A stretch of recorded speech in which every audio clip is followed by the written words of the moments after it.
Ladies and welcome to the second episode of Car Talk. First of all, I'd like to thank everybody for the views and all the praise that I got for that, and all the people that have requested to be on the show. Thank you.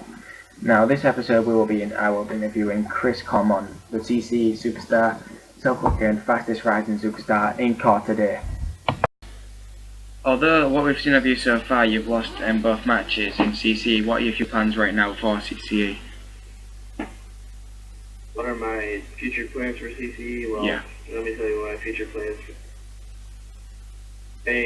My plan is to, I don't really know if you'd say conquer, but I just want to not be under guys like Zayden Morgan. I don't want to be under them. I want to be above them. Guys like Brandon Young, for a reason, depending on who you ask. Above guys like that. Yeah. And how do you plan on doing this? By doing what I've been doing over the past 2.5 years. Proving myself and saying shit about people. Either you're going to get noticed for the other reason, or you're going to get noticed for the other reason. No, that's true. Is there any? Are you currently wrestling in any other indie leagues right now, or is it just CCE? Just in CCE, right? I do tours and shit, but besides that, I don't really. Is there any specific reason why this is, or? Mainly because there's not much out there. Maybe because people dislike me for stupid reasons.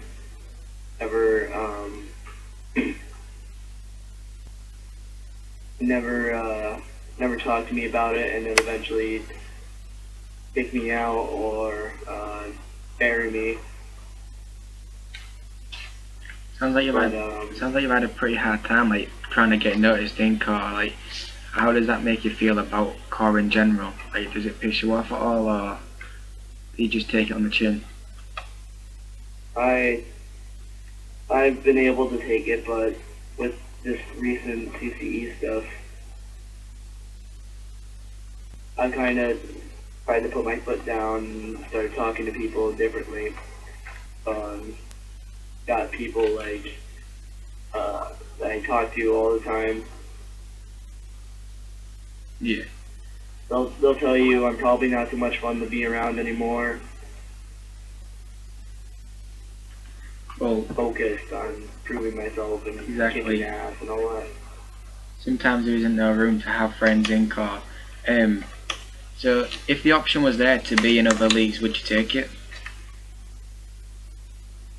If I get everything I need and or want, I cross my T's and I dot my I's, but still I get nowhere. That's trying to crack down on that. Like if I say I join some league that nobody's known, and I'm maybe a year down the line known for something big or whatever, if I'm put on like that and treated like a god, I don't know if I like that.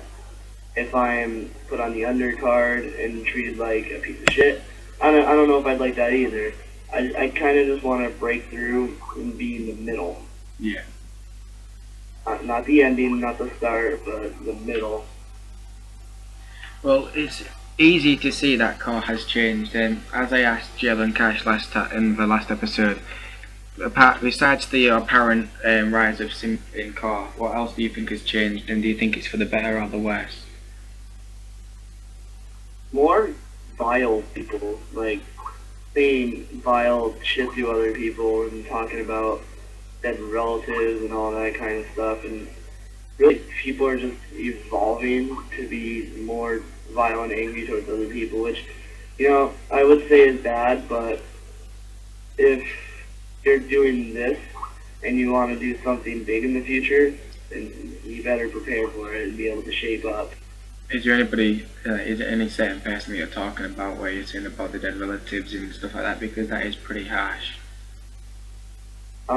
Certain people. Yeah.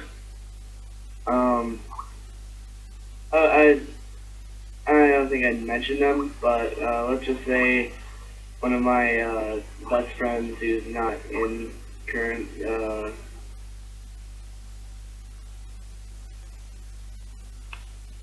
school. One of my friends who aren't in here anymore. Yeah, they said it to somebody who's in here, and I'm not gonna say his name because that's shitty, and you know I wouldn't want to spark up any old fires. Yeah. Is there anything else that you feel has like changed quite a lot over the last few years? My best friend, like in the entire world, Justin, or Casey Poland. Over the last year in like NGC, have you seen the way him and Terry Snow been like ripping through people? Yeah. Crazy. I can't believe it. He went from being in the mid card in OTW, which I was in at the time as Adrian Slade, to main eventing shows.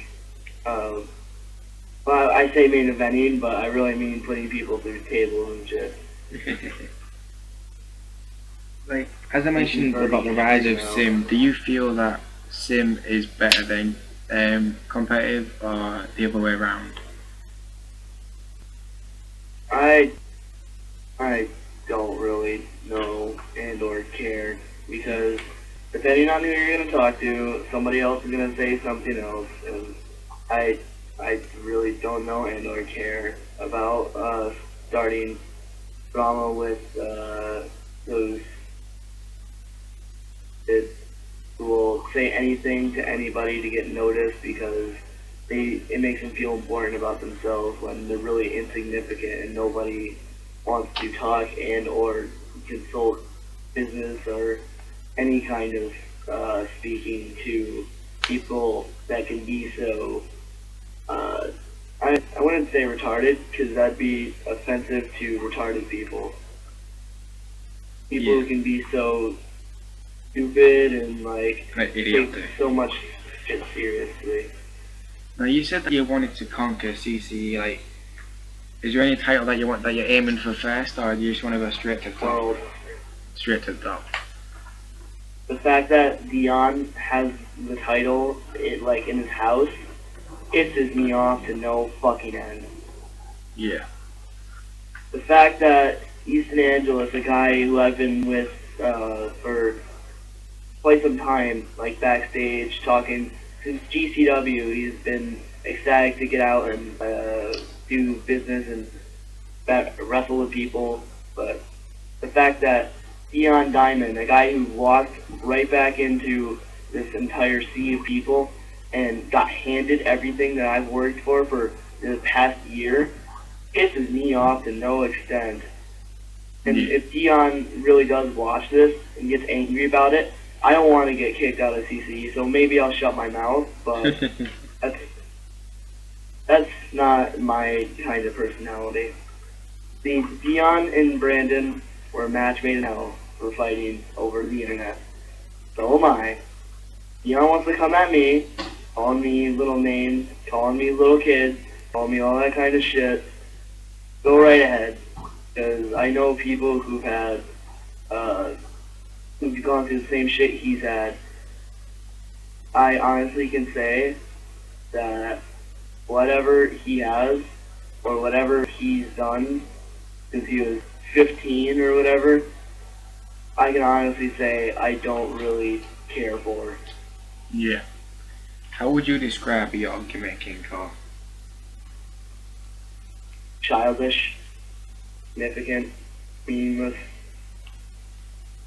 What, yourself? I was asking about yourself. Myself? Yeah. I guess kind of childish, meaningless, and insignificant, but still, it gives me something to do. If I have something to do and something to prove or to live up to, I can definitely get behind that myself. Step out and see what it's like to be a fan.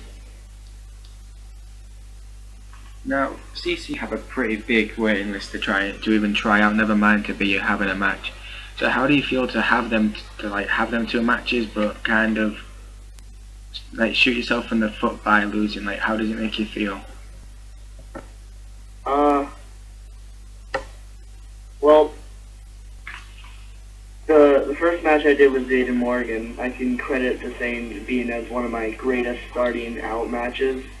Yeah. Like, I was starting to get really good. And then my match with Garfield, I like to talk about this because people wonder. But yes, all that stuff of them making me work while my mom's in the hospital, absolutely true. That did happen, and that has happened. So that's why I was kind of off kilter that night. Yeah. Well, what I've seen on Twitter and numerous other things is not many people like Garfield. What's your opinion on him? Pretty much the same. Garfield said somewhere, I don't remember where, but I said somewhere. Somebody on Ask asked me who the smartest man they knew was. I said, certainly not Garfield. I don't know who I said, but all I know is that it definitely was not Garfield Wentworth, because his gimmick and him in backstage they're one and fucking completely different. Now, with a lot of negativity in this interview, like, before we wrap up, who would you like to have a shout out to, and like, who do you normally hang out with backstage or when you're not in the CC locker room? People I hang out with backstage are JC Torrance, Finn, Self,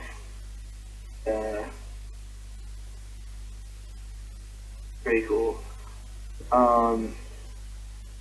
Doom, Kapow, other